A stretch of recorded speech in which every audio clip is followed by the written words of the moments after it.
8, 9, 10, 11. Off camera. He didn't stop just because the camera switched to Tanjiro. Yeah. Hey guys, welcome to the first ever Manrika's Family Pop Culture podcast. Right? Because we're thinking of changing the name, right? Yeah, I'm not sure if it's going to be podcast, but basically we're going to talk about everything pop culture. Give our own opinions on stuff. It's basically we're going to be having those friendly conversations. You know, when you go to the movie theater, you come out and talking about the movie, how good it was, what could have been better. We're going to try to explore all these concepts, and we're just going to have like a regular conversation here. Today, we're going to be talking about... let's start with Demon Slayer. Yeah. Demon Slayer. All right. All right. So, before we start talking about the movie, though, I recently started watching the Demon Slayer show already. I'm on season 1 still. And I just got to talk about Tanjiro. We need to talk about Tanjiro, guys, for a second. All right. What about it? Well, I forget what episode it is, what number it is, but it's in the episode where he meets Inosuke and he meets Zenitsu. While Zenitsu is protecting Nezuko inside of that box, he stays there for a good 5 to 10 minutes just watching Inosuke beat the crap out of Zenitsu. What was that about? Like, seriously, what was that about? Like, pull it up so you can see. Okay, yeah. Pull it up so you can see. Let's see if we find it. Okay, that thing's going longer than I would like. All right. We're going to try to find the clip, guys. Let's see if we can show this clip and review it in front of you guys. Why is it still going? All right, let's see. Okay, never again will I press that button. Let me see which episode it is. It's the one where he meets Zenitsu. Okay. Episode 13, around 19 minutes and 45 seconds. All right. This is where Tanjiro first meets Inosuke. Now take a look at this and you tell me what you see. Count the blows. Count how many blows Inosuke is able to land before Tanjiro intervenes and says like, hey, stop. He doesn't say anything. Watch this. He's already beaten half to death. Look at him all jittery and twitching. Tanjiro so you gotta just assume there. that's one already. He's got a couple. He's got more than one already. All right, now watch. This is with Tanjiro present. Yes, 1, 2, 3, 4, 5, 6, 7, 8, 9, 10, 11. Off 12. camera. He didn't stop just because the camera switched to Tanjiro. Yeah. Archie, don't do that. Tanjiro is going through his flashbacks again. 12, 13, 14, 15, 16, 17, 18, 19, 20, 21. This is like That's per broken second. ribs, dude. Probably. Look how much damage. Like 25. That's like 30, 40, 50. Damn. A kick to the face. Tanjiro's standing there like... He's about to end it all, too. Like, this man has a sword and everything. He got himself a good... Like, 20... 35, 40 blows. What do you got to say about that? Honestly, I say that's pretty confusing. Me personally, if there's just like somebody looking at this other person getting beat, it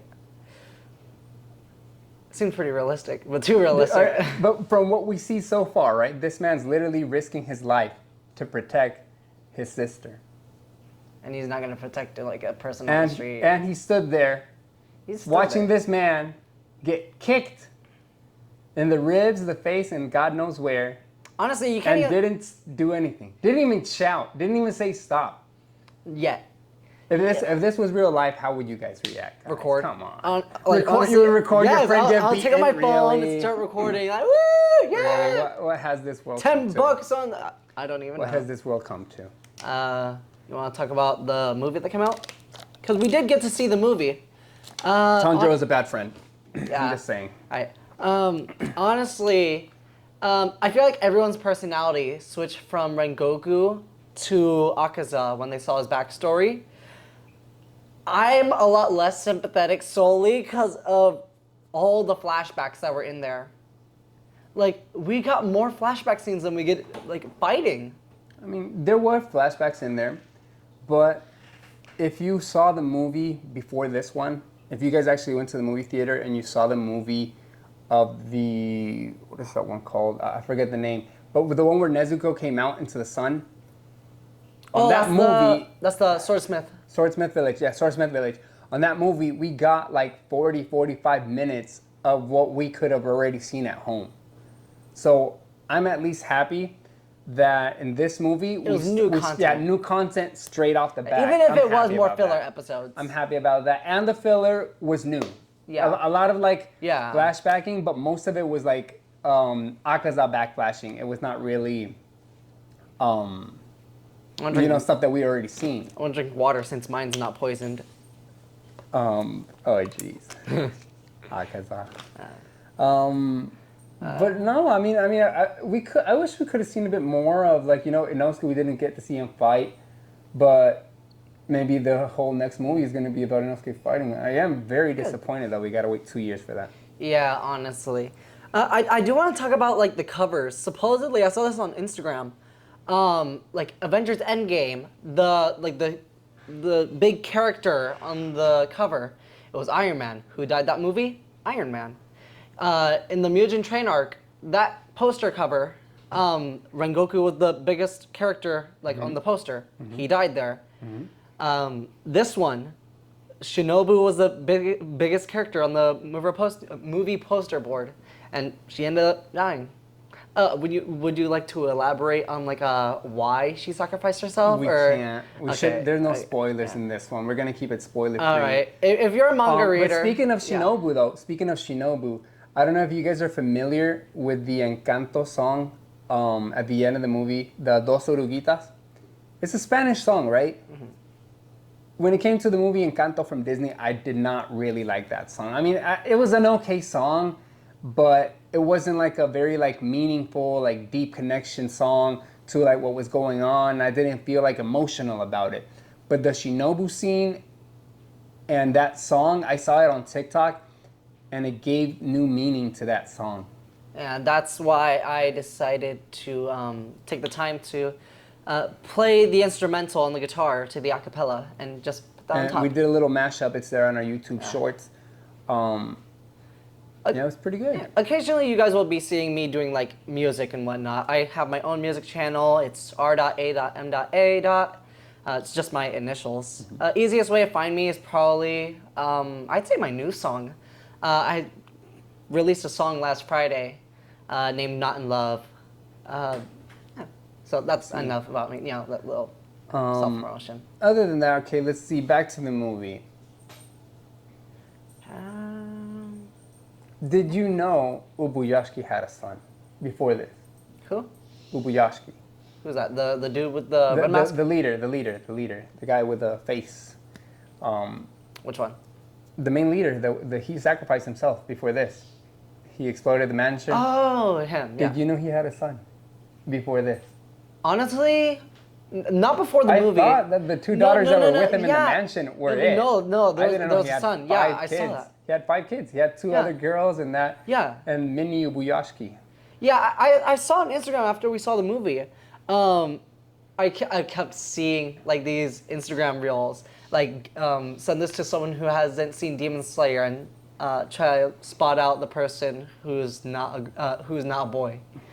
All of them were boys, and that one was there. I see. Honestly, I didn't notice, but the real attention to detail, the eyelashes, that's how you could tell. The poster that I saw, he was wearing the kimono, that his dad was. I see. Another thing, it was nice to see Rengoku's dad finally come back and be a nice guy now.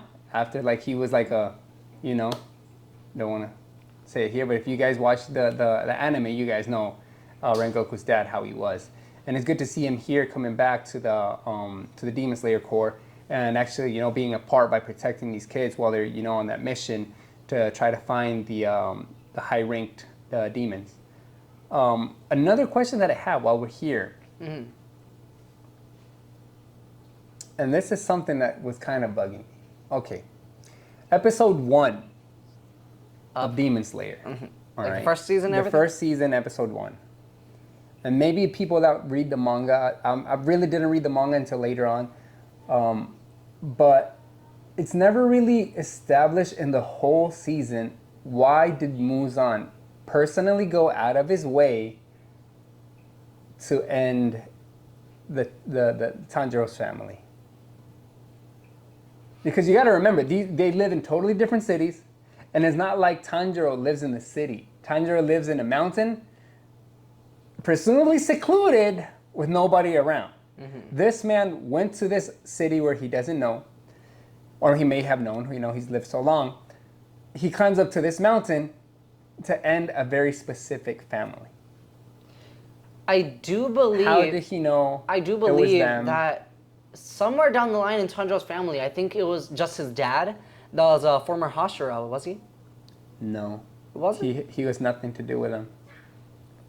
Like, later on, you see some flashbacks of Tanjiro's dad, and he had nothing to do with the Demon Slayer Corps. Honestly, I think it has more to do with his special, the Hino Kamikagura. I mean, yeah, but how would Muzan know? And it's not like if Muzan knew that his family was the ones that were passing down these moves, he would have said something. He would have, like, we're almost at the end of the whole thing, and he's never once, not even when he first saw him, he didn't like feel that connection to like, I mean, he's the most powerful demon. Like, if Tanjiro, he's a kid, he could have all these senses of smell and whatnot. How come he didn't, like, when Tanjiro came up to him, did Tanjiro break that, like, killer's intent thing that he was talking about in this movie with Muzan? Because he was able to touch him. True. And Muzan didn't sense him at all. Huh. He was able to sneak up on Muzan and actually, like, grab his shoulder. The strongest demon of them all. Interesting, very interesting. Okay, so that has me like. But I also think that's. Why would he go out of his way? If somebody knows, please let us know. Why would he go out of his way? And then not only that, but another thing that I was thinking. I know you guys are gonna be saying, "Oh, it was cloudy that day," but Nezuko turned into a demon during the daytime. Now, is that why Nezuko could be in the sun? Yeah, but that doesn't really explain why she was burning up when the time actually came. I mean, yes and no, but how many demons do we even know of that got turned into demons during the daytime? She was still half human on her way down the mountain with Tanjiro, and she turned into a demon during the daytime. Could that have to do with why? I don't think that she gained all the demonic abilities. Like, as you said, she was half human by the time that Tanjiro found her, so I don't think that all like the stuff really kicked in until they really found out. Do you think that like it happening during the day? Do you think that had any effect on why she could be in the sun? I think that it's, as you said about pointing out that it was cloudy. I think it's that alongside that she hadn't really had the ability kick in too much. It was also herself. Trying to go out into the sun, but also like backing away into the shadow, I think. That one scene when she was going to the cave. That little like. Yeah, she was still scared of the sun. Yeah. She was still scared of the sun. But yeah, like watching this movie really like it brought me back to watching Demon Slayer, even though it's been a while. But it brought me back. I don't know how many people if you guys, the viewers, have gone back and actually started watching the seasons all over again. Now that it's completely available on Netflix, I've been going back and just with additional questions. Now you know a little bit more, and now you look at it and be like, wait, why did this happen? Or like, why? Huh? It just gives you more questions. If you guys know, please let us know. And it really makes you think a little bit more. Like, there's some shows out there that'll go on for like seasons and seasons. Then they'll like reveal this character in the background who's been waiting all this time. And then you go back and watching it, and then that's sort of like a thought in the back of your mind, like, okay, all this is happening while that person is still out there. That's true. And that's not strict to people. Which other highlights of the movie do you think? What other memorable moments? I think more of Zenitsu's lock-in, honestly. I feel like that was stretched out far too long. Before this, every single time he fought, he was sleeping, right? He was sleeping. But here it's more like a subconscious thing. But here he was like awake. He Awake. knew what he was doing. Like he didn't have his eyes closed. It was wide open. It's more like a subconscious thing. And then him making the new special. Oh yeah. That's a meme. I saw that on Instagram. Not only of Akaza killing 67 people, but of there only being 6 forms of thunder breathing, and he made a 7th one. So it's like 6-7. 6-7. All right, I'm sorry for the meme calling. Honestly, we're desperate for views. What else? Well, I saw on Instagram when Muzan was walking into the mansion, all that smoke that was emitting from his body, that wasn't because like just his aura. It was because there's like a spell on the mansion that's burning his skin. That he was regenerating it constantly. I didn't know that. I think it was wisteria. I think that's what it was called, wisteria.